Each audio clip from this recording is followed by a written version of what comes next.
राधे राधे।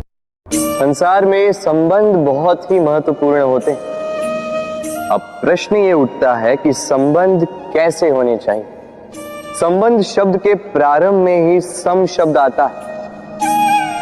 सम अर्थात समानता। तो किसी के साथ संबंध निभाते हुए इतना मत झुकिए कि उठने के लिए किसी के सहारे की आवश्यकता पड़ जाए। स्मरण रखिएगा, जो झुकाना चाहे वो कभी संबंध निभा नहीं पाएगा। संबंध उसी के साथ जोड़ी जो आपको समान माने, आपको सम्मान दे, क्योंकि सम्मान से ही संबंध पनपेगा और बढ़ेगा। राधे राधे। कभी सोचा है जब माता संतान को जन्म देती है तो क्या होता है? 9 माह का गर्भ, प्रसव की तीव्र पीड़ा। कहते हैं ये पीड़ा इतनी भयंकर होती है कि मानो जैसे संतान के जन्म के साथ माता को भी एक नया जन्म मिल जाता है और इस जन्म के साथ अंत होता है माता की पीड़ा। किंतु यदि आप दृष्टिकोण बदलकर देखें तो आप ये समझेंगे कि पीड़ा का ये अंत एक अपार आनंद का प्रारंभ है। आरंभ संतान का, और संतान माता पिता के लिए सुख का प्रारंभ है। जीवन के साथ भी यही होता है। हम कभी कभी किसी संबंध या किसी स्थिति के पीड़ादायक अंत के कारण इतने विचलित हो जाते हैं कि उस आनंदमयी प्रारंभ को देख ही नहीं पाते। स्मरण रखिएगा, पीड़ा आनंद के प्रारंभ का लक्षण। राधे राधे। व्यक्ति के सर पर जब क्रोध चढ़ जाता है तो उसे सत्य और असत्य के बीच का ज्ञान नहीं होता। क्रोध उसकी दृष्टि को धुंधला कर देता है और फिर उसके पश्चात केवल माया और कपट ही उसे आगे का मार्ग दिखलाता है, अपने स्वार्थ की सिद्धि के लिए। अग्नि क्या करती है? जलाती है। फिर चाहे वो लकड़ी हो, कोयला हो, वस्त्र हो, जो भी आप अग्नि में डालोगे वो भस्म हो जाएगा। किंतु सोना, यदि आप सोने को अग्नि में डालोगे तो वो कुंदन बनकर अपना अस्तित्व निखार लेता है। यदि आप लोहे को ताप दो तो वो फौलाद बन जाता है। क्यों क्यों होता है ऐसा? क्योंकि उनके भीतर की अग्नि उनको जलाने वाली अग्नि से अधिक तीक्ष्ण होती है। ये अग्नि है निश्चय की, ये अग्नि है पवित्रता की। यदि आपका निश्चय दृढ़ हो, आपके विचार पावन हो, तो कुंदन बनकर निकलोगे, फौलाद बनकर निखरोगे, भीतर से बल पाओगे और कोई आपके साथ अनिष्ट नहीं कर पाएगा। राधे राधे। व्यक्ति का जीवन क्या है? अब आप कहेंगे जन्म और मृत्यु के बीच का समय। और मृत्यु कब होती है? जब व्यक्ति श्वास लेना छोड़ दे, हाथ पांव चलाना छोड़ दे, सोचना छोड़ दे। ऐसा नहीं। देखिए, जल की मृत्यु तब नहीं होती जब वो सूख जाती। जल की मृत्यु तब होती है जब वो प्यास बुझाना बंद कर देती है। सूर्य की मृत्यु तब नहीं होती जब उस पर ग्रहण लग जाए या जब सूर्यास्त हो जाए। सूर्य की मृत्यु तब होती है जब वो भविष्य में इस संसार के जीवों को प्रकाश की आशा देना छोड़ दे। उसी प्रकार मनुष्य का अंत, उसकी मृत्यु तब होती है जब उसके भीतर की करुणा का अंत हो जाए। करुणा वो भाव है जो मनुष्य को मनुष्य बनाए रखती है, जो एक मनुष्य को किसी और मनुष्य का कष्ट, उसकी आवश्यकता का अनुभव कराती है, जो उसे बल देती है किसी और की सहायता करने के लिए, उसे पात्र बनाती है इस सृष्टि का नियंता बनने के लिए। देखिए, इस संसार में मृत्यु केवल एक बार होती, तो उससे पूर्व क्यों मरना? इस करुणा को क्यों मारना? स्वयं को मनुष्य बनाए रखिए, मृत्यु के पश्चात भी जीवित रहेंगे। राधे राधे। नवरात्रि का पर्व आरंभ हो चुका है और ये पर्व अत्यंत भव्य है, क्योंकि ये पर्व जगत माता से जुड़ा। मां इतना छोटा सा शब्द है, किंतु ठीक से देखो तो समस्त संसार इसी शब्द में समा है। मां जो अपनी संतान के लिए हर संभव प्रयास करती है, कुछ भी करने के लिए सज्ज रहती है।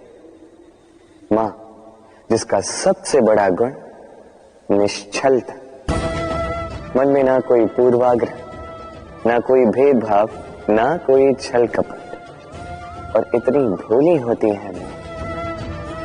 संतान भले ही झूठा रो दे, मां को लगता है कि कदाचित वास्तव में भूख लगी होगी। मां चाहे जन्म देने वाली हो, चाहे पालने वाली, स्वर्ग, ये स्वर्ग हमें मां के चरणों के नीचे ही प्राप्त होता है। इसी मां को हमारा शत शत प्रणाम। राधे राधे। सहनशीलता मां का दूसरा सबसे बड़ा गुण। कहते हैं कि धरती से अधिक सहनशील और कोई नहीं। उसे खोदने के पश्चात भी धरती हमें फसल देती है, किंतु मां, ये मां धरती से कम सहनशील नहीं। तनिक सोचिए, 9 माह तक संतान को अपनी कोख में रखना, क्या ये सहनशीलता कोई पुरुष दिखा सकता? क्या ये सहनशीलता कोई पिता दिखा सकता है? स्त्री में शील भले, सहनशीलता की परिभाषा उसे मां बनने के पश्चात प्राप्त होती है। स्वयं का अस्तित्व भुलाकर संतान का अस्तित्व बनाती है। शिशु की लात खाकर भी आनंद से उसे दूध पिलाती है। ये होती है मां, और इसी मां जननी को हमारा शत शत प्रणाम। राधे राधे। मां का एक और सबसे महान गुण, स्वयं को ढालने की अद्भुत शक्ति। जिस प्रकार एक मां स्वयं को ढाल सकती है और कोई नहीं कर सकता। मां एक महानदी की भांति है, जिसकी ऊर्जा असीमित है, किंतु अहंकार बिल्कुल नहीं। जिस प्रकार एक नदी ढलान के अनुरूप मुड़ जाती है, उसी प्रकार एक मां अपने संतान के अनुरूप ढल जाती है, चाहे जैसी भी परिस्थिति हो। उसके सोने के समय के अनुरूप स्वयं का सोना, उसके जागने के समय के अनुरूप स्वयं का जगना। संतान की इच्छा का भोजन वो स्वयं का मनपसंद भोजन बना लेती है। ये मां का आंचल ही तो है, जो धूप में छाप बनकर आता है, जो शीत में कंबल बनकर आता है। मां ऐसी होती है कि संतान की निद्रा ना टूटे, इसलिए एक करवट सोने का अभ्यास कर लेती है, और इतना स्वयं को केवल वही ढाल सकती है जो संतान की ढाल बन सकती है। इसी मां को हमारा शत शत नमन। राधे राधे। मां के 2 और सबसे महान गुण, साहस और संबल। साहस ये कि वो अपने संतान के लिए कुछ भी कर सकती है, और संबल ये कि वो अपनी संतान को कभी टूटने बिखरने नहीं देगी। तनिक सोचिए, जब भी आपको चोट लगती है, चीख से पूर्व मां का नाम मुख में क्यों आता है? तनिक सोचिए, जब आपको बल की आवश्यकता होती है, साहस की आवश्यकता होती है, आगे आप अपना मार्ग देख रहे हैं जो अत्यंत कठिन प्रतीत हो रहा है, तब मुख से मां की ही शपथ क्यों निकलती है? क्योंकि मां ही है जो हमें साहस देती है, मां ही है जो हमें सहारा देती है। मां जानती है कैसे हमारी उंगली पकड़ के हमें चलना सिखाना है, माँ ये भी जानती है कि कैसे कान पकड़ के हमें उचित मार्ग पर लाना है। इसी साहसी माँ को हमारा शत शत नमन। राधे राधे। कभी आपने सुना है हिरणी सिंह से बचने के स्थान पर उससे जाके लड़ पड़ी, हिरणी ने सिंह पर आक्रमण कर दिया। कभी सुना है? कभी नहीं। किंतु ऐसा हो सकता है, ऐसा होता भी है, और ये होता तब है जब हिरणी के शावक संकट में हो, जब उन्हें सिंह से प्राणों का संकट हो, तब हिरणी भी आके सिंह से लड़ पड़ती है, उससे भिड़ पड़ती है, क्योंकि वो मां है और मां अपनी संतान के लिए कुछ भी कर सकती है। ये ममता है, ये जितनी कोमल हो सकती है उतनी ही कठोर भी हो सकती है, और अपनी संतान के हित के लिए वो क्रोध की पराकाष्ठा पार करते हुए अपनी संतान की सुरक्षा करके ही रहेगी। और इसीलिए तो मां संतान के जीवन की सबसे बड़ी ढाल कहलाती है। इसी मां को हमारा शत शत नमन। राधे राधे। करुणा, करुणा वो भाव है जिससे संसार के सारे भाव जन्म लेते हैं, और ये समस्त संसार ये मां से जन्म लेता है। मां वो व्यक्ति है जो करुणा का सागर है। संतान को देखकर ही समझ जाती है कि उसकी विडंबना क्या है, उसकी आवश्यकता क्या है। संतान के नेत्रों में यदि अश्रु दिखे, वो देखकर ही समझ जाती है कि उसके शरीर के कौन से भाग में उसे चोट लगी है। संतान के बिना कहे मां समझ जाती है कि आज भोजन में संतान क्या खाएगी। ये होती है मां। मां करुणा का सबसे बड़ा रूप है। और आज के युग में मनुष्य जो है, थोड़ा भी आगे क्यों ना निकल जाए, मां को तो पीछे ही छोड़ देता है, मां को भूल ही जाता है। ये भूल आप कभी ना करें, कभी ना करें, क्योंकि मां वो करुणा है तो यदि आपके जीवन से चली गई, उसके पश्चात आप जीवन अवश्य जिएंगे, किंतु कभी जीवन जी नहीं पाएंगे। उसके पश्चात आपके जीवन से आपका ये मूल्यांकन, आपके जीवन से करुणा का ये भाव,